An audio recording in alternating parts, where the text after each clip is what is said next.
Alors, le projet Critère vise à améliorer l'estimation des panaches de pollution dans des sols ou dans des nappes en combinant deux démarches, la géostatistique et puis l'hydrogéologie, avec en particulier l'acquisition de mesures pour mieux caractériser les paramètres de l'écoulement.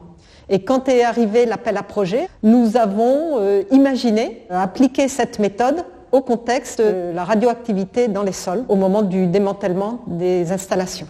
Et ce qu'on va faire, c'est qu'on va acquérir des mesures de la perméabilité en combinant cette fois-ci un perméamètre, qui est une méthode pour mesurer la perméabilité sur place, et un géoradar, qui est une méthode de géophysique qui caractérise la pénétration de l'eau dans le sol. Nous sommes juste au sud de Nemours et nous faisons des expériences d'infiltrométrie pour pouvoir déterminer les propriétés d'écoulement du sable de Fontainebleau. Alors dans ces sables, nous faisons des trous d'environ 30 cm de profondeur pour infiltrer de l'eau au cours du temps. Ces mesures d'infiltration sont classiquement faites pour retrouver les paramètres d'écoulement, mais ici nous avons l'originalité de rajouter un radar de sol pour permettre de suivre l'évolution du bulbe d'infiltration au cours du temps. Là, ce sera mon collègue de l'IRSN qui fait des simulations grâce à un logiciel qui s'appelle Mélodie, et les collègues de Mines ParisTech qui, eux, travaillent sur les outils géostatistiques de détermination de ces sols pollués de manière la plus juste possible et la plus probable possible.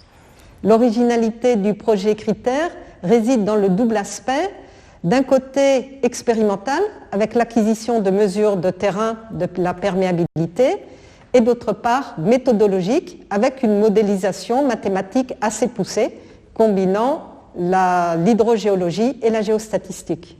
Le porteur du projet est Armin Mines ParisTech, École des mines de Paris, et les deux partenaires sont l'IRSN et UP Sud Géops. Les domaines d'application sont extrêmement diversifiés parce qu'ils portent aussi bien sur les contaminations chimiques que radioactives, et dans les sols comme dans les nappes.